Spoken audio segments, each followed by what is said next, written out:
Hey guys, welcome back. आज हम सीखने वाले हैं switch case C plus plus के अंदर। अब स्विच केस और फॉर लूप में बहुत फ़र्क है। काम ऑलमोस्ट आपको सेम दिखेगा पर फ़र्क है। स्विच केस का सिंटैक्स अलग है, स्विच केस का काम अलग है।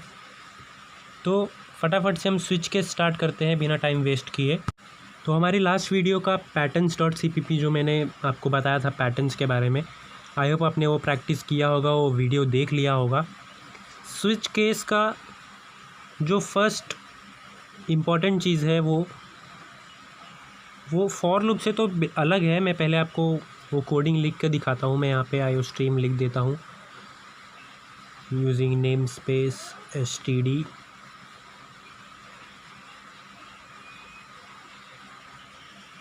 और यहाँ पे मेन फंक्शन।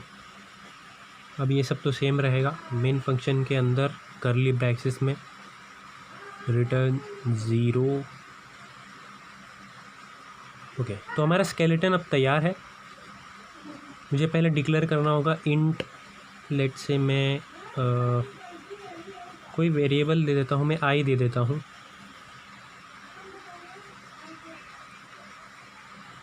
और यहाँ से मैं स्विच केस स्टार्ट करता हूँ। ये सिंटेक्स मैं आपको एंड में दे दूँगा इस वीडियो के। पहले आपको स्विच लिखना है, फिर ब्रैकेट के अंदर वो वेरिएबल जो आपने दिया है वो लिखना है, और इसका यूज़ क्या है वो भी मैं आपको बताता हूँ। लेट से मैंने एज दे दिया, मैं एक प्रोग्राम बना लेता हूँ। मैंने आई हटाकर एज दे दिया और मैं कैटेगरी वाइज एज को डिवाइड करना चाहता हूँ और उसका सी आउट देना चाहता हूँ। मैं इसे अच्छे से फॉर्मेट कर लेता हूँ। हाँ, अब स्विच केस के बाद जो करली ब्रेसेस है, इन दोनों के बीच में मुझे सारा स्विच केस का कोड लिखना है। अब स्विच एज हो गया, अब उसका केसेस हम लिख लेते हैं। अब केसेस में हम उसकी वैल्यू लिखेंगे, एज की वैल्यूज़ जो आ सकती हैं। जैसे मैंने 18 दे दिया, केस 18 यानी एज की वैल्यू 18 हो गई। ये सिंटेक्स याद रखना है, आपको ऐसे ही लिखना है, इक्वल टू नहीं डालना है, केस के बाद 18 फिर कोलन, फिर उसके बाद आपको सी आउट लिखना है। This is 18। मैंने ये गलत हो गया, मैं UR18 लिख देता हूँ। इसके अंदर आप कुछ भी लिख सकते हैं, एक्चुअली वो गलत नहीं था। योर एज इज़ 18 मैंने लिख दिया और इसे मैंने बंद कर दिया। हाँ, उसके पहले मुझे एंटर लगाना पड़ेगा।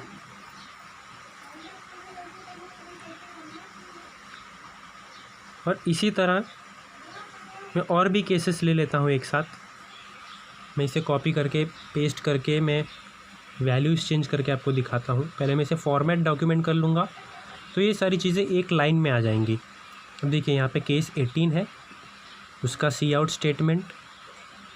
अब केस मैं यहाँ पे नंबर चेंज कर देता हूँ। अब एज की वैल्यू 25 होगी इस केस में।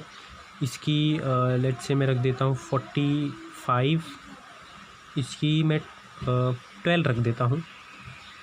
ओके, यहाँ पे चेंज कर देता हूँ। अब इसके अंदर आप कुछ भी लिख सकते हैं, बट यहाँ पे मैं 45 लिख देता हूँ, यहाँ पर 12 लिख देता हूँ। और बहुत ही इम्पॉर्टेंट चीज़ जो मैं आपको बताऊँगा वो है ब्रेक।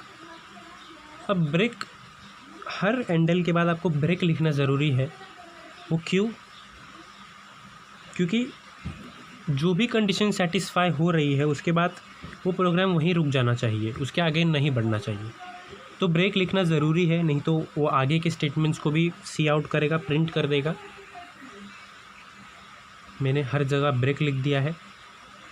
अब जैसे ही हमारे स्विचेस कंप्लीट हुए, मैंने स्विच 18, स्विच 25, स्विच 45, स्विच 12, ये जो नंबर्स हैं 18, 25, 45, 12, ये एजेस की वैल्यू है। इस केस में अगर 18 वैल्यू हुई तो क्या प्रिंट होना चाहिए? अब एक डिफ़ॉल्ट आता है। अगर मैं पहले आपको लिख के दिखाता हूँ, डिफ़ॉल्ट और कोलन डालकर उसका सी आउट। यहाँ पर मैं लिख देता हूँ no special edges, no special edge लिख देता हूँ। और ब्रेक लिखना तो ज़रूरी है। एंडल लिखना आप ना भूलिए।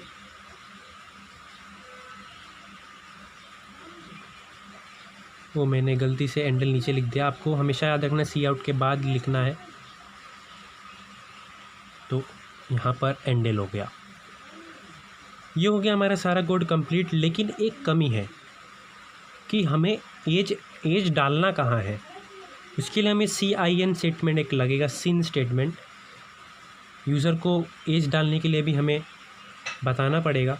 तो मैं यहाँ पे पहले सी आउट दे देता हूँ, फिर सी इन देता हूँ। सी आउट मैं बता रहा हूँ कि कैसे, कहाँ आपको एज डालना है, एंटर एज, ताकि यूज़र को पता चले कि यहाँ पे एज डालना है। और CIN अब मैं कंप्यूटर को बता रहा हूँ कि यहाँ पर एज वैल्यू लेना है।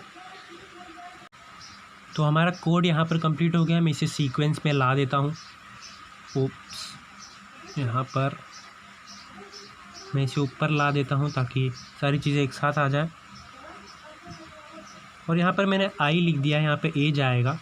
आई लिखने की आदत हो गई है इसलिए। तो यहाँ पर एज आ गया। अब हमारा सारा कोड कंप्लीट है स्विच केस का। आप और भी केसेस डाल सकते हैं, ऐसा कंपलसरी नहीं है। यहाँ पर मैंने कोड रन कर दिया है और यहाँ पर एंटर एज पूछ रहा है। मैं पहले कंडीशन वाला एज कोई डाल देता हूँ। मैंने 25 दिया था तो मैंने एंटर किया तो योर एज इज़ 25 लिख के आ गया। जो सी आउट में था वो लिख कर आ गया है। मैं फिर से कोड रन करके आपको दूसरा एज डाल के दिखाता हूँ जो मैंने डाला था। मैंने 12 डाला था, 25 डाला था, 18 डाला था, 45 डाला था। लेट्स से मैं डाल देता हूँ यहाँ पर 12 डाल देता हूँ। Your age is 12। तो जो भी एज डालना है सी आउट में उसके जो लिखा होगा उस केस के वो प्रिंट हो जाएगा। मैं डिफ़ॉल्ट डाल देता हूँ। जैसे मैं 15 डाल देता हूँ। मैंने 15 लिखा नहीं था। अगर मैं 15 डाल दूँगा तो नहीं आएगा। पहले मैं जो है वो देख लेता हूँ, जो भी केसेस मैंने दिए हुए देख लेता हूँ। मैं डिफ़ॉल्ट 15 डाल के देखता हूँ और ये देखिए नो स्पेशल एज आ गया है। जो मैंने डिफ़ॉल्ट में डाला था वो यहाँ आ जाएगा। अब स्विच केस में जो भी केसेस आपने दिए होंगे उसका सी आउट आएगा। अब जो भी आपने नहीं दिए होंगे उसके जगह पे ये डिफ़ॉल्ट वाला सी आउट प्रिंट हो जाएगा। जैसे 15 मैंने नहीं दिया था तो डिफ़ॉल्ट वाला प्रिंट हो गया। यहाँ पे नो स्पेशल एज आ गया। अब मैं आपको सिंटैक्स लिख के दिखा देता हूँ कि ये तो मैंने एग्ज़ाम्पल आपको दिया। ओरिजिनल सिंटैक्स जो होने वाला है वो मैं आपको कमेंट्स में इस तरीके से लिख के दिखा देता हूँ अभी इसी में। तो ये है सिंटैक्स। अब पहले सिंटैक्स में मैं आपको बता दूं, पहले आपको हमेशा स्विच वर्ड यूज़ करना है, फिर वेरिएबल। मैंने यहाँ पे वेरिएबल लिखा है। आपने जो डिक्लेयर यहाँ पे किया होगा, जैसे एज मैंने डिक्लेयर किया है, तो आपको इस जगह पे वो लिखना है ब्रैकेट के अंदर, और फिर करली ब्रेसेस। अब करली ब्रेसेस को ओपन क्लोज करने के बाद उसके बीच में आपको ये सारी कोड्स लिखने हैं। पहले आपको केस लिखना है, फिर केस की जो वैल्यू होगी, जो भी वैल्यू आपको वेरिएबल को देनी है वो, जैसे मैंने यहाँ पर 18 दी थी, तो जो भी वैल्यू आपको देनी हुई हो वो आप यहाँ पर लिखेंगे। और सी आउट स्टेटमेंट, उसके नीचे डबल कोलन के बाद आप सी आउट लिख देंगे। जो भी डैश मैंने लिखा है उसके अंदर आपको स्टेटमेंट लिखना है। हैंडल लिखना ज़रूरी है। उसके बाद ब्रेक लिखना जैसे ज़रूरी है, मैंने पहले ही बोला था। अब जितने केस देने हैं आप दे सकते हैं। फिर डिफ़ॉल्ट लास्ट में रखिए। सी आउट उसका भी होगा और ब्रेक। तो ये सिंटैक्स जो है वो आपको नोट कर लेना है। मैं आपको सिंटैक्स थोड़ा दिखा देता हूँ जूम करके, आप स्क्रीनशॉट भी ले सकते हैं।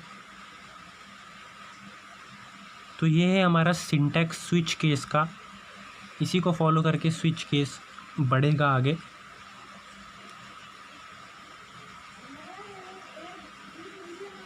तो यहीं पे वीडियो हम ख़त्म करते हैं।